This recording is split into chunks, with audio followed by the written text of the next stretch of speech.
પ્રસાદીની ભાખરી. તો કે મહારાજ ગઢપુરની અંદર 30 વર્ષ સુધી રોકાણા, પણ આજે સંપ્રદાયની અંદર ક્યાંય એમ કહેવાય કે દાનની વસ્તુના દર્શન થતા નથી. માત્ર ને માત્ર આ ઉત્તર ગુજરાતની અંદર એક જ એવું નાનું એવું ગામડું પેથાપુર કે ત્યાં મહારાજના જો થાળના દર્શન કરવા હોય ને તે મહારાજના થાળના દર્શન ભાખરી હોતા થાય છે. અત્યારે જે આ ટાઇલ્સ દેખાય છે એ ટાઇલ્સ ની જગ્યા જે છે ત્યાં જ શ્રીજી મહારાજ બેઠેલા અને અહીંયા બેસીને એમને ભાખરી બનાવેલી. એ આ ભાખરીના પણ આપણે દર્શન કરી શકીએ છીએ. જેઠાભાઈ વ્યાસ પછી એટલે આપણે જે જેઠાભાઈ વ્યાસ એ સ્વામિનારાયણ ભગવાનના આનંદ ભક્ત હતા. જ્યારે ઉનાળાનો સમય હતો ત્યારે જેઠાભાઈ વ્યાસ એ અમદાવાદ થઈને વડોદરા વડતાલ દર્શન કરવા ગયા ત્યારે કોગળિયાનો ભયંકર રોગ હતો.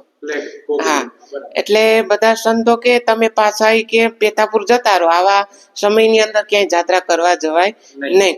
એટલે વળી પાછા ભગત આવ્યા, પણ સાંજનો સમય થયો એટલે ભગત સુતા પણ નીંદર આવે નહીં કે અરે મારી જાત્રા અધૂરી રહે. એમ કરતા કરતા સ્વામિનારાયણનું ભજન કરે અને વળી પાછા સંકલ્પ યાદ કર્યા કરે. એટલે મહારાજે પછી એમને સપનામાં દર્શન આપ્યા કે તમે ચિંતા ના કરો, અમે કાલ સવારે તમને જાત્રા કરવા લઈ જશું. અમે કાલ સવારે પેથાપુર આવશું અને બીજા રૂપે રઘુવીરજી મહારાજ ભેગા અમે કાલપુર જાશું ફૂલડર ઉત્સવ કરવા સંતો ભેગા.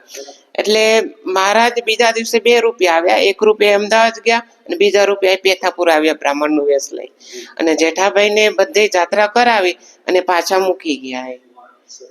આ તો એમ કેવાય કે ઘણા બધા મુક્ત હતા.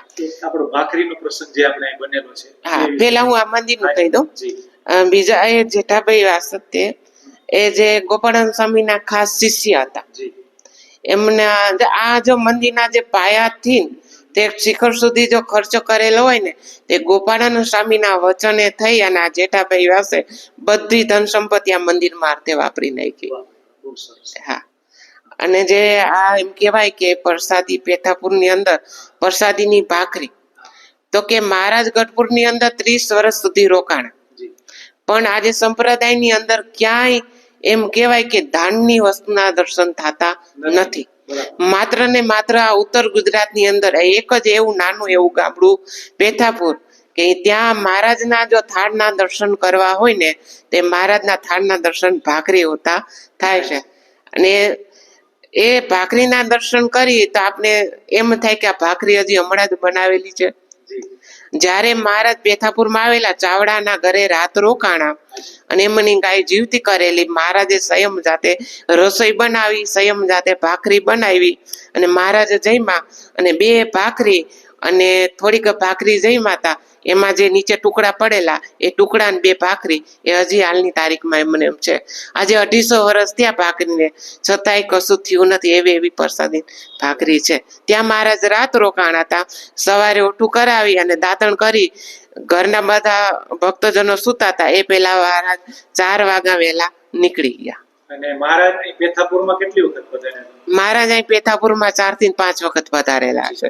હા, મહારાજ અહીં પણ એમ કહેવાય કે લીંબ વૃક્ષના ઈંડોળો બાંધી અને ઝૂલ્યા છે. બધા સંતોએ મહારાજને ઝૂલાવ્યા છે. એને આપણે એમ કહેવાય કે ઘનશ્યામૃત લીલામૃત સાગરમાં ઉત્તર ગુજરાતની લીલામાં આ પેથાપુરની ચોપાયો છે. હા, ત્યાર પછી પહેલી વાર મહારાજ સુખડિયા મહાદેવ પધારેલા. સાબરમતીમાં સ્નાન કરી અને મહાદેવજીનો અભિષેક કરી મહાદેવજીને ભેટ્યા અને ત્યાંના પૂજારીએ ખૂબ ભાવથી મહારાજને સંતોને જમાડેલા. હા, અને મહારાજે આ પેથાપુર તો એવું કીધું કે આ તો સામાન્ય પેથાપુર નથી, આ તો તપની ભૂમિ છે. કોઈ સેજે પણ તપ કરશે ને તોય અમારું અક્ષરધામ મળશે, આવું મહારાજે વચન આપેલું. સ્વામીએ ખૂબ સરસ મંદિર વિશેની માહિતી આપી અને અહીંયા મહારાજ કેટલી વખત પધાર્યા એ પણ જણાવ્યું અને મહારાજની લીલાઓનું પણ ખૂબ જ સરસ મજાની વર્ણન કર્યું. અને મહારાજ જે ભાખરી જમેલા એ હવે પછી આપણે ત્યાં પણ દર્શન કરવા પણ જશું. અને આ જે મંદિર છે એ કાલુપુર મંદિર તાબામાં હેઠળ આવેલ છે. અને અહીંયા સ્વામીએ જે વિશેષ બધી માહિતી આપી છે, આપણે સ્વામીનો ખૂબ ખૂબ આભાર માનીએ. સ્વામી જય સ્વામિનારાયણ. જય સ્વામિનારાયણ. જય સ્વામિનારાયણ દર્શક મિત્રો, આજે આપણે પેથાપુર ગામની મુલાકાતે આવેલા છીએ. જ્યારે અગાઉ આપણે મંદિરના દર્શન કર્યા અને ત્યાં ઇતિહાસ જાણ્યો હતો કે ભગવાન સ્વામિનારાયણ જાતે બનાવીને જે ભાખરી જમેલા એ બાબુભાઈ ચાવડાના ઘરે આપણે આવેલા છીએ. તો ચાલો આપણે એ ભાખરીના અને પ્રસાદીની વસ્તુઓના દર્શન કરાવીએ. ચાલો મારી સાથે.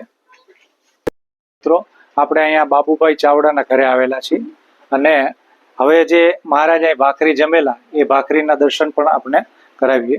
અત્યારે જે આ ટાઇલ્સ દેખાય છે એ ટાઇલ્સ ની જગ્યા જે છે ત્યાં જ શ્રીજી મહારાજ બેઠેલા અને અહીંયા બેસીને એમને ભાખરી બનાવેલી એ આ ભાખરીના પણ આપણે દર્શન કરી શકીએ છીએ. આ ભાખરીના ટુકડાઓ, આ દાંતણ જે શ્રીજી મહારાજે કરેલું અને આ વાળના પ્રસાદીના વાળ છે, અહીંયા જ શ્રીજી મહારાજે વતું કરાવેલું.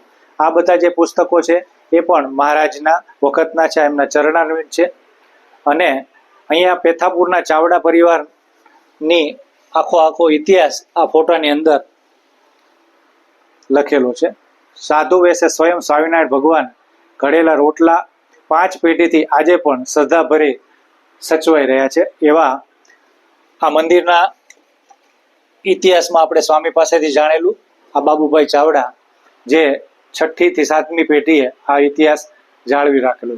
એવી આ પ્રસાદીની જગ્યાના આપણે દર્શન કરીએ.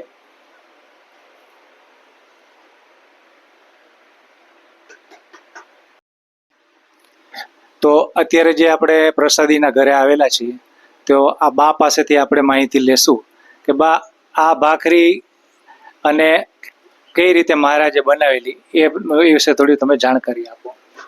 આ ભાખરી હતી ભગુજી વખતે ભગવાનને બનાવી.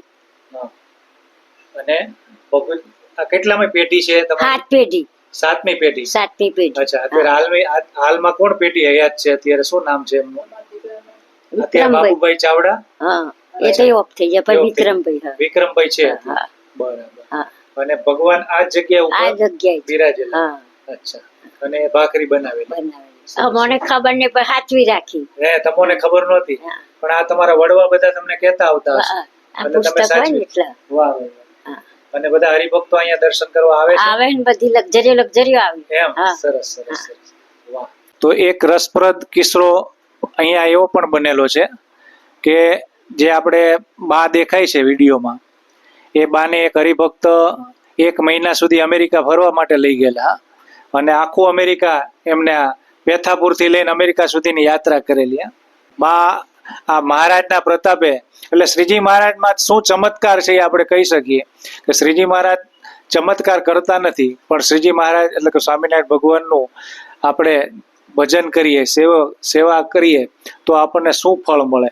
હવે આ નાના આવ્યા પેથાપુર ગામમાં આવા મકાનમાંથી આ બા એક ભગવાનની ભાખરીના દર્શન કરીને ઠેઠ અમેરિકા સુધી પહોંચ્યા. જય સ્વામિનારાયણ. મહાભવાનંદ સ્વામી આ પેથાપુરમાં એમનો મોટો ફાળો છે. એમ કહેવાય કે ઉત્તર ગુજરાતની અંદર લગભગ મહાભવાનંદ સ્વામીના બાંધેલા મંદિરો છે.